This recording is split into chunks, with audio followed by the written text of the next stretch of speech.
Gilmore Girls, and why was there a 10-minute musical in the middle of a year in the life? Okay, unpopular opinion, but I actually loved the musical. Let me know what you thought, and also let me know what your favorite musical moment in Gilmore Girls was while I share with you some random fun facts about Broadway and Gilmore Girls, as well as the origins of the musical and why I thought it was so funny. By the way, hi, I'm Valerie. I worked on Gilmore Girls and I share a lot of fun facts from behind the scenes, which are only possible when you hit all those buttons, so please engage. So in 2012, Dan and Amy ended up working on Bunheads with Sutton Foster and Kelly Bishop.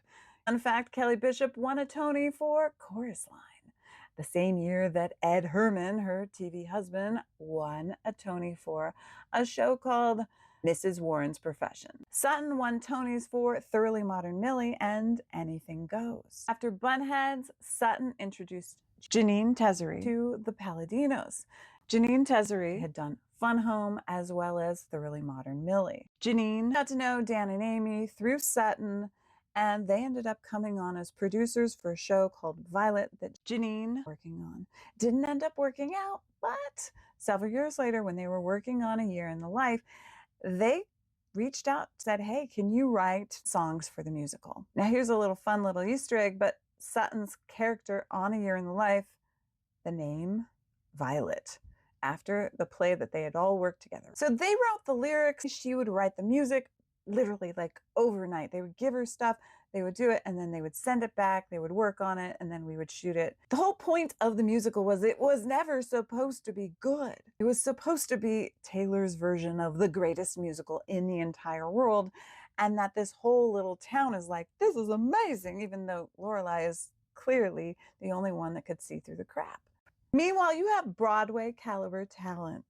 Janine Tesery, who wrote Fun Home, Sutton Foster, Christian Borle, and one thing you probably did not realize is the actress that played the therapist, the one that auditioned, Carrie Butler, won a Tony for Xanadu, which is kind of funny because if you think about it, Taylor dejected a Tony Award-winning singer from the play, like did not hire her for the play.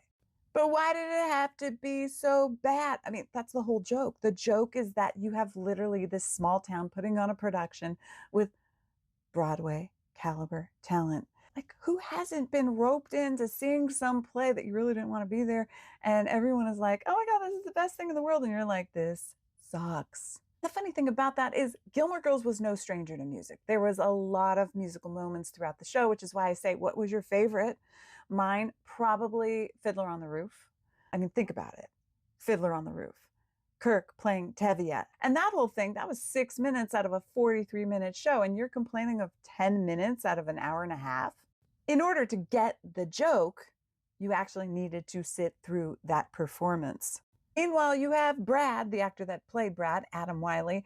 The whole reason that he left to go do Into the Woods was an Easter egg to Adam Wiley leaving to go do Into the Woods on Broadway. And then he sang that song, another amazing musical moment, Cherish is the one, bong, bong. Remember in Fiddler, those kids were amazing.